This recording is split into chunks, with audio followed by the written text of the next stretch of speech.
మనం ఆల్జీబ్రాగా నేర్చుకుంటున్నాం. A plus B whole square, A plus B whole cube, A plus B whole power 4.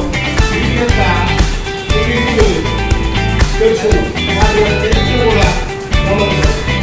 ఇక్కడ మనకి ఈ యొక్క coefficient A plus B coefficient అంటే మనం మాస్టర్ లాంగ్వేజ్ చెప్పి మనకి ఆల్రెడీ పుస్తకాలలో ఇవ్వబడింది. మాస్టరు 15వ శతాబ్దంలో.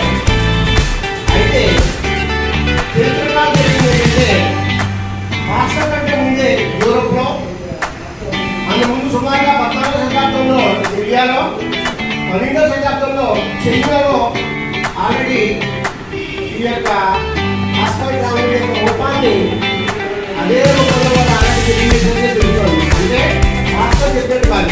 ఈ ఎవరికైనా కూడా ముందుగా మన భారతదేశంలో ఆలయంలో మొన్న 10వ శతాబ్దంలో ఈ విషయాలను తెలియజేశారు. ఆయన ఏ విధంగా తెలియజేస్తే ఇది యాక్చువల్గా వెంటనే ఎక్కడ చెప్పడం చెప్పింది కాదు. సంస్కృతంలో గ్రామం చెప్తూ అక్కడ ఈ విషయాన్ని తెలియజేశారు.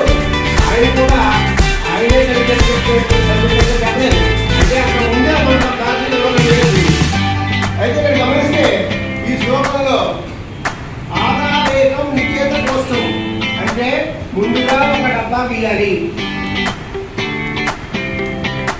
అలాంటి ముందు అదానుకుంటారు. నిత్యత అంటే గీయడం, కోసం అంటే డబ్బా.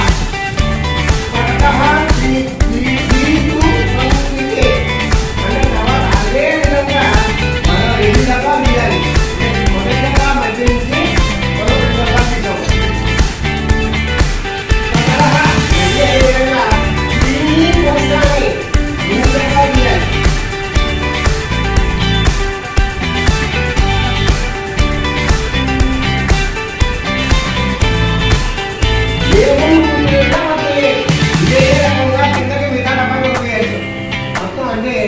అన్ని గీయాలి బోర్డు కాబట్టి ఉన్నత వరకు ఒక డబ్బా గీస్తాను. అంటే ఇలా మనం గంజాకి తీసుకోవచ్చు. ఆదాం అంటే నీరేగం మొట్టమొదట గమనించాలి.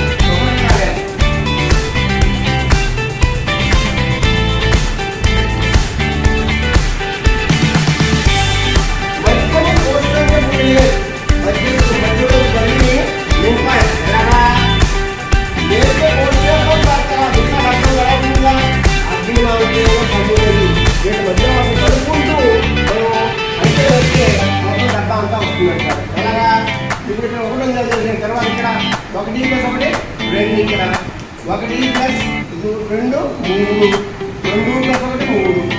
ఇది కోర్సెస్ ని మనం ఆల్జీబ్రా కోర్సెస్ లో చూస్తే A + B whole square, A + B whole square is 1. ఇది అర్థమైంది. A + B whole square అంటే whole square 0 is 1, whole square అంటే A square plus B plus B square. అంటే ఈ కోర్సెస్ అంటే ఇక్కడ 2 మళ్ళీ ఈ కోర్సెస్ ఉంది. అదే 1 2 1. Next A + B whole square అంటే A + B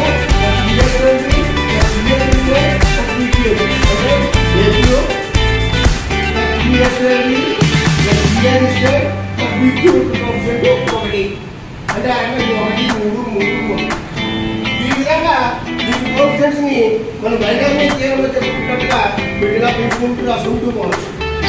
అంటే ఇది మనకి